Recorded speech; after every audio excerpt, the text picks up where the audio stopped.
उपस्थित भारत के पूर्व मुख्य न्यायाधीश और माननीय सांसद श्री रंजन गोगोई जी, इस आयोजन के सूत्रधार और अधिवक्ता Shri Raman Nanda ji, grassroot media foundation के प्रभारी और कार्यक्रम आयोजक श्री प्रमोद शर्मा जी, प्रभा खेतान फाउंडेशन की प्रतिनिधि अपरा कुच्छल जी, अन्य सभी उपस्थित गणमान्य जन, शिक्षाविद, न्यायाधीशगण, अधिवक्तागण और मीडिया के मेरे मित्रों,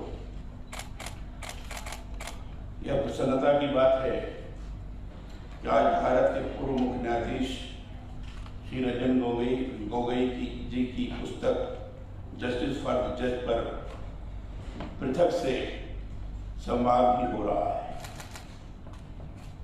उन्हें मेरे बहुत बहुत बधाई। मेरी उपस्थिति में उस पुस्तक का लोकार्पण भी हुआ है।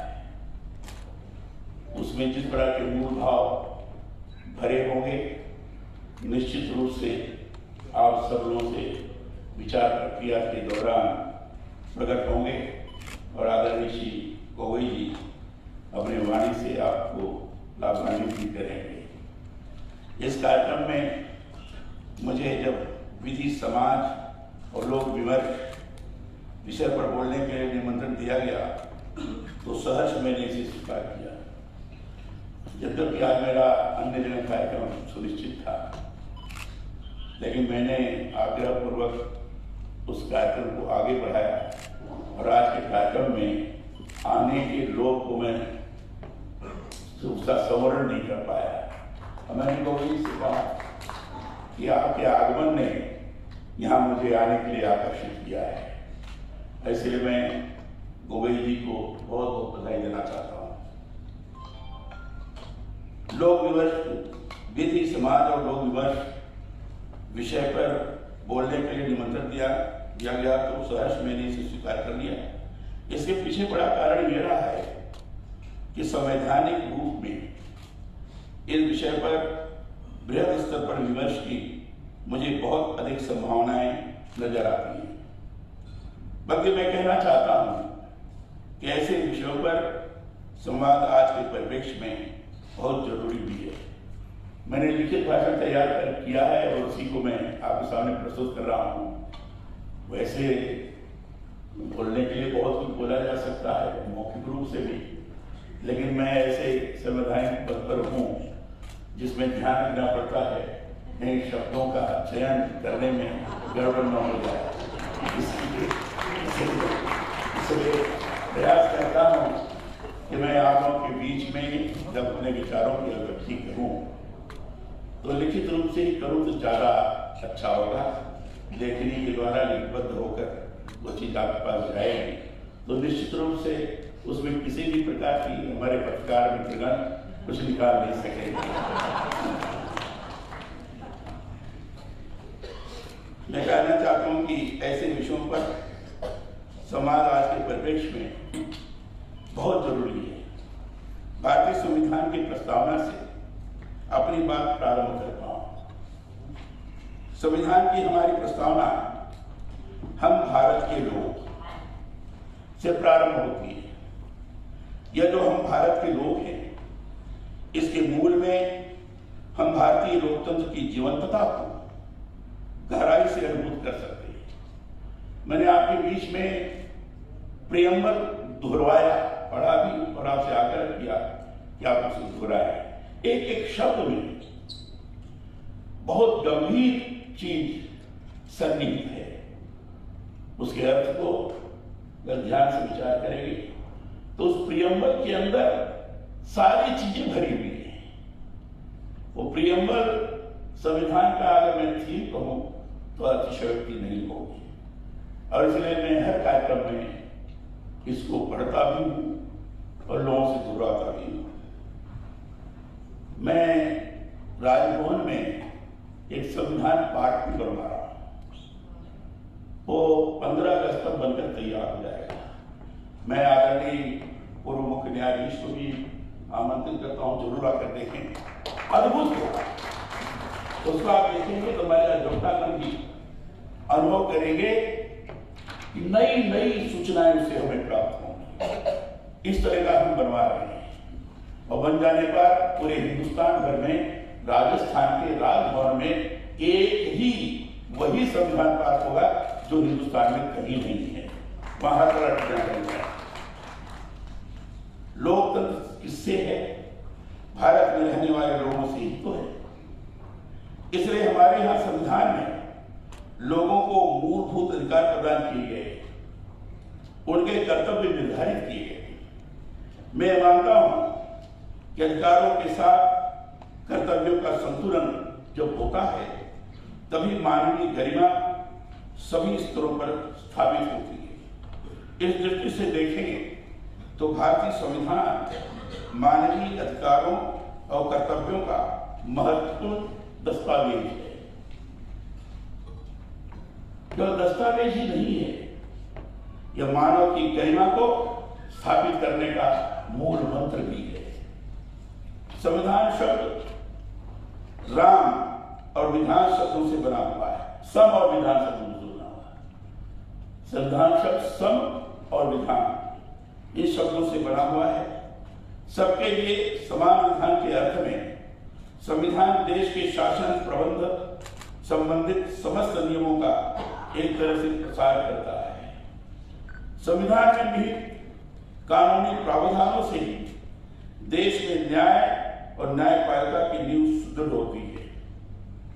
जब हम विधि, समाज और लोक विमर्श की बात करते हैं तो इस पर भी हमें गौर करना चाहिए कि सामाजिक न्याय से संबंधित कानून बनाने में हमारा देश विश्व भर में सबसे अग्रणी है।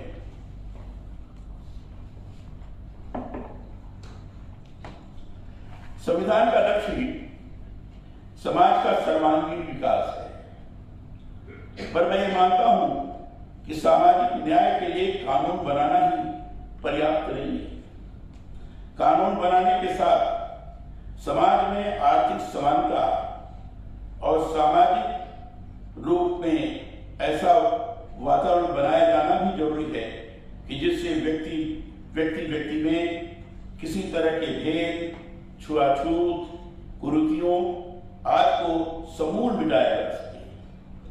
संविधान निरंतर नए समाज की संरचना का आधार हमें देता है। इस आधार को व्यवहारिक रूप में सफलीभूत करने का कार्य न्यायपालिकाओं और समाज का है। संविधान और कानून इसके मूल मंत्र हैं, पर आप सभी इस बात को जानते हैं कि मंत्र सिद्ध तब होता है जब उसे जपने की भावना शुद्ध होती है। अर्थात जो कानून बनते हैं जब तक तो उसको क्रियान्वित नहीं करेंगे प्रामाणिकता और ईमानदारी से, तो कानून क्या करेगा? कानून को चरितार्थ करने की जिम्मेदारी जिनकी लिए कानून बनता है उनकी होती है। अगर उसको सही भाव से लेकर व्यवहार में आचरित नहीं करेंगे तो कभी भी उस कानून का लाभ प्राप्त नहीं हो सकता। मंत्र को मूर्त रूप तब मिलता है जब उपयुक्त समुचित व्यवस्थाएं लागू हो। लोकमत और लोक निष्ठा की नींव पर कानून और लोकशाही में परिवर्तन भी लाए जा सकते हैं। हमारे साथ देश के मुख्य न्यायाधीश रहे गोगोई जी विराजमान हैं। इसलिए मैं यह बात खास तौर से यहाँ इंगित करना चाहता हूँ कि संविधान की हमारी व्यवस्थाओं का प्रमुख आधार राज्य शक्ति की 3 प्रमुख पालिकाएं हैं। यह पालिकाएं हैं न्यायपालिका, कार्यपालिका और विधायिका। राज्य की शक्ति के इस त्रिविध विभाजन का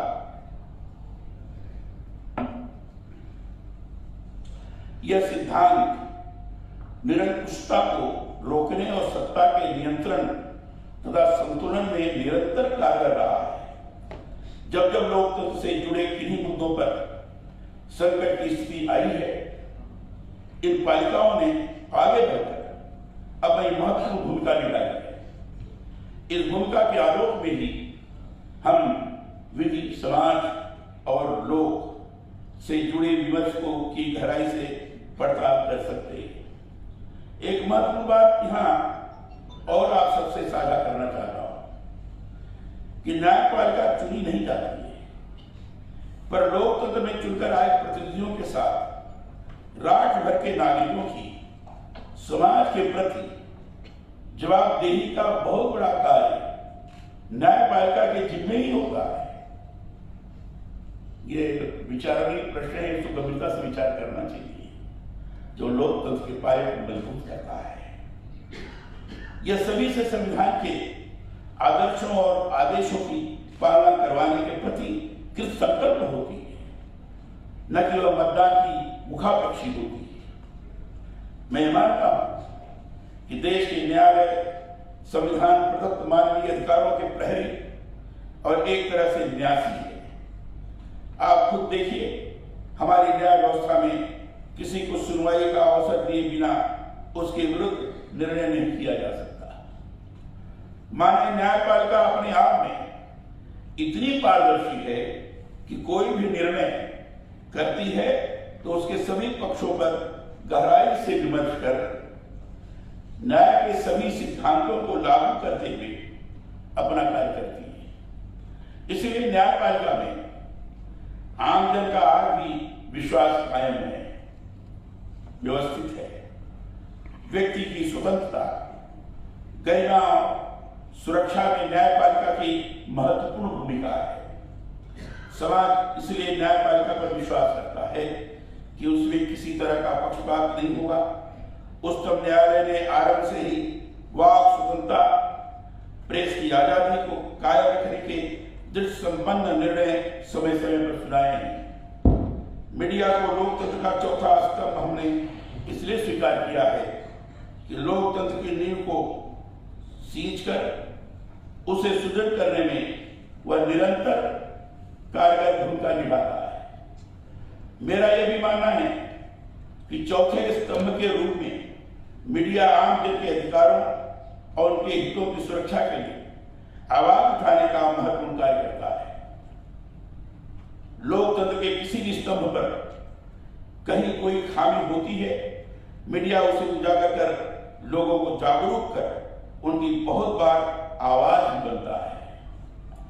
यह जो लोकतंत्र के स्तंभों का संतुलन है, ये संतुलन समन्वय है, ये बहुत आवश्यक है। संतुलन है, मैं यह मानता हूं, वही लोक का सही माने में आलोक है।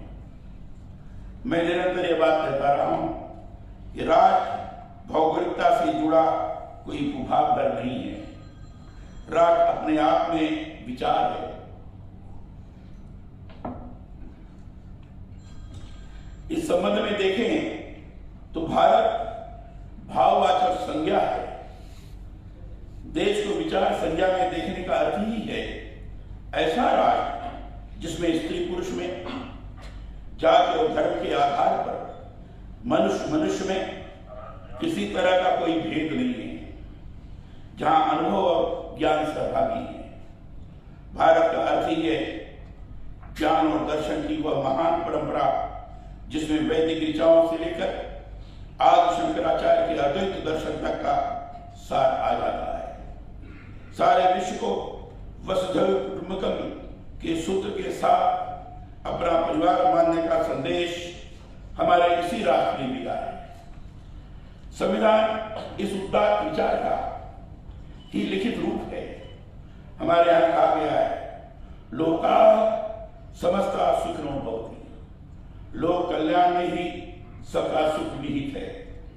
समाज शब्द सबसे पहले पाणिनि की अष्टाध्यायी के सूत्रों की व्याख्या सिद्धांत कौमुदी में आता है। समाज माने समष्टि, उदात्त जीवन दृष्टि। इसलिए भारतीय चिंतन में समाज की नहीं, लोक व समष्टि की बात कही गई है। समष्टि समाज रूप में व्यष्टि का विराट स्वरूप है। पंडित दीनदयाल उपाध्याय जी, आप सब लोग जानते होंगे, राजनीतिक क्षेत्र में एक संत थे जिन्होंने एकात्म मानववाद दर्शन को लिखा। राजनीति में और अद्भुत दर्शन दिया। पंडित दीनदयाल उपाध्याय के एकात्म मानववाद दर्शन में बहुत महत्वपूर्ण बात कही गई। शारीरिक अंगों की तरह राष्ट्र से, समाज से, परिवार से, व्यक्ति से और स्वयं से एकात्म स्थापित कर लेता है, तभी एकात्म मानववाद सफलीभूत होता है। आज के दौर में यह चिंतन ही महत्वपूर्ण है। परिवर्तनशील विश्व के इस दौर में हमारे राष्ट्र में संसदीय व्यवस्था, कार्यपालिका एवं न्यायपालिका की अंदरूनी कार्य प्रणाली में निरंतर परिवर्तन आ रहे हैं। इनके पारस्परिक संबंधों पर इस दृष्टि से निरंतर विमर्श की भी आवश्यकता है। यह सही है, सभी के क्षेत्र अपने आप में परिभाषित हैं, परंतु अभी भी तीनों क्षेत्रों के नेतृत्व में परस्पर विचार विमर्श हेतु संस्थागत किसी तरह का कोई प्रावधान नहीं है।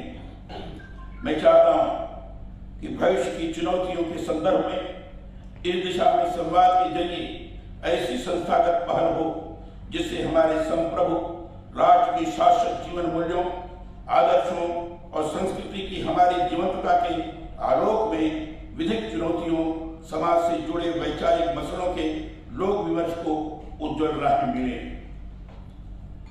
देश में कानून बनने के बाद उनमें युगानुकूल परिवर्तन प्रायः नहीं होते हैं।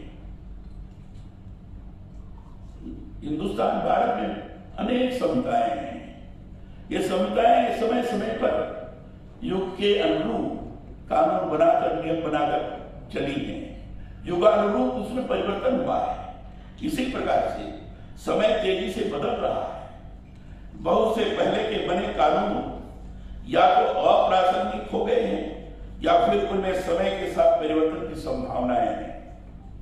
मैं चाहता हूं जनहित में कानूनों की समीक्षा की कोई ऐसी प्रणाली विकसित होनी चाहिए जिसके तहत समय संदर्भों में जड़त्व का शिकार होने वाले अप्रासंगिक कानूनों को हटाने, उनमें संशोधन की त्वरित कार्रवाई की जा सके। इसी तरह बहुत से ऐसे मुद्दे हैं जिन पर देश की समस्त पालिकाएं मिलकर लोक विमर्श की भी पहल करें। जनतंत्र की बदलती चुनौतियों और अपेक्षाओं में यह सब बहुत जरूरी है। इससे हमारा लोकतंत्र और अधिक सुदृढ़ होगा। रविन्द्रनाथ टैगोर की गीतांजलि की बांग्ला भाषा की पंक्तियां हैं। जित जेठा है शून्य, उज्जेठा शिव, ज्ञान जेठा मुक्त, जेठा गृह प्राचीन। यह पंक्तियां मुझे आरंभ से ही बहुत ही प्रिय रही है।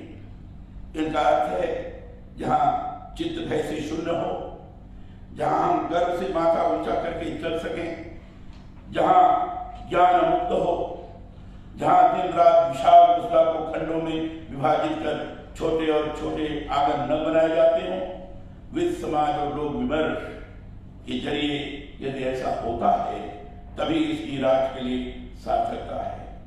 आपने मुझे इस महत्वपूर्ण कार्यक्रम में आमंत्रित किया और अपने विचार को व्यक्त करने का अवसर प्रदान किया। इसके लिए मैं बहुत बहुत आभार व्यक्त करता हूँ और बहुत बहुत धन्यवाद देता हूँ। बहुत बहुत धन्यवाद। जय हिंद।